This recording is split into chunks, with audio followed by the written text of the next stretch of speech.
Runway पर अचानक एक पुराना विमान उतर रहा है। यह वही सैंटियागो फ्लाइट 513 थी जो 1954 में लापता हो गई थी।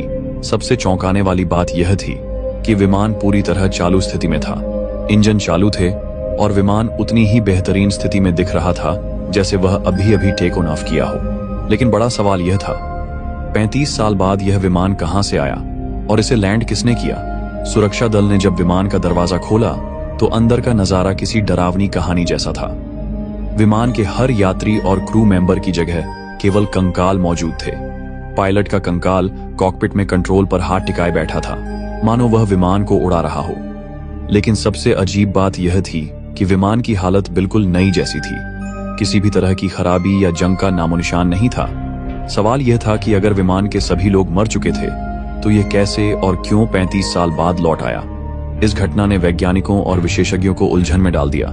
कुछ का मानना था कि यह टाइम वर्महोल का मामला है, एक ऐसी जगह जहां समय थम जाता है। उनका दावा था कि फ्लाइट 5013 समय और स्थान के किसी रहस्यमय आयाम में फंस गई थी और 35 साल बाद अचानक बाहर आ गई। Number 4, Valentich flight, Australia.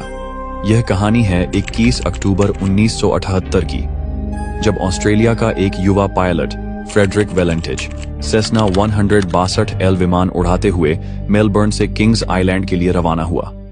उस दिन शाम का समय था, लगभग 6:19। फ्रेडरिक की यह यात्रा सामान्य थी। वह अनुभव लेने और किंग्स आइलैंड पर लैंडिंग की प्रैक्टिस के लिए जा रहा था। सब कुछ ठीक चल रहा था, लेकिन उड़ान भरने के लगभग आधे घंटे बाद उसने मेलबर्न एयर ट्रैफिक कंट्रोल से संपर्क किया। उसकी आवाज में घबराहट थी। उसने बताया कि उसके विमान के ऊपर एक अजीब सी वस्तु मंडरा रही है। वह कह रहा था, यह कोई बड़ा विमान है, लेकिन इसके पंख नहीं हैं, और यह मेरे विमान के चारों ओर घूम रहा है। जैसे जैसे समय बीता, फ्रेडरिक की आवाज और ज्यादा डरावनी होती गई। उसने कहा कि उसका विमान ठीक से काम नहीं कर रहा, और अंत में उसने कहा, यह कोई विमान नहीं है। इसके बाद सब कुछ खामोश हो गया। फ्रेडरिक वेलेंटिज और उसका विमान उस शाम आसमान से गायब हो गए। मेलबर्न एयर ट्रैफिक कंट्रोल ने तुरंत सर्च ऑपरेशन शुरू किया। अगले 2 दिन तक एयरफोर्स और नौसेना ने समुद्र और आसमान में सर्च किया, लेकिन न तो विमान का कोई मलबा मिला और न ही फ्रेडरिक का कोई सुराग। यह घटना किसी साधारण दुर्घटना की तरह नहीं थी। उस समय के कुछ चश्मदीदों ने दावा किया कि उन्होंने एक तेज रोशनी आसमान में देखी थी जो अजीब तरीके से गायब हो गई, लेकिन उस रोशनी का फ्रेडरिक की फ्लाइट से क्या संबंध था, यह कोई नहीं जानता। Number 5, Pan Am 914 flight, USA. यह कहानी है 2 जुलाई 1955 की। पैन एम एयरलाइंस की फ्लाइट 914 ने न्यूयॉर्क से मियामी के लिए उड़ान भरी। विमान में 60 यात्री और 6 क्रू मेंबर सवार थे। मौसम साफ था और उड़ान सामान्य रूप से शुरू हुई। सब कुछ ठीक लग रहा था, लेकिन अचानक विमान का रडार से संपर्क टूट गया। किसी को कुछ समझ नहीं आया। एयर ट्रैफिक कंट्रोल ने तुरंत सर्च ऑपरेशन शुरू किया, लेकिन ना तो विमान का कोई मलबा मिला और ना ही कोई संकेत।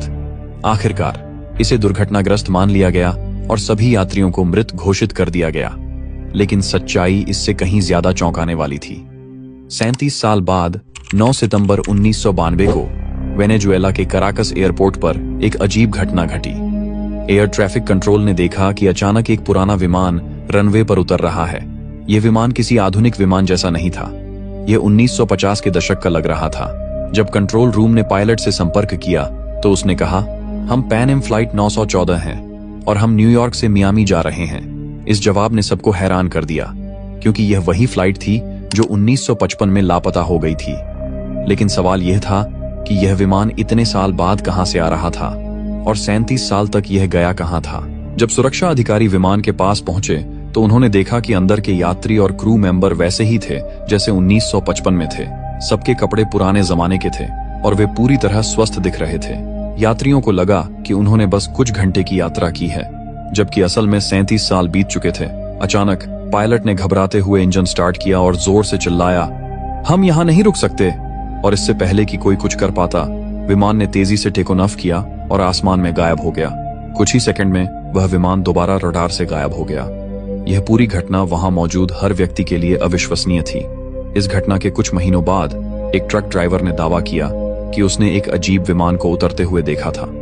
वह ये कहते हुए आश्चर्यचकित था कि विमान के यात्री और चालक दल बेहद पुराने कपड़े पहने हुए थे और उनमें से कोई भी आधुनिक तकनीक को पहचान नहीं पा रहा था।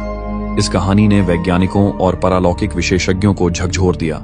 कुछ का मानना था कि यह विमान टाइम वॉर्म होल में फंस गया था, एक ऐसी जगह जहां समय ठहर गया था।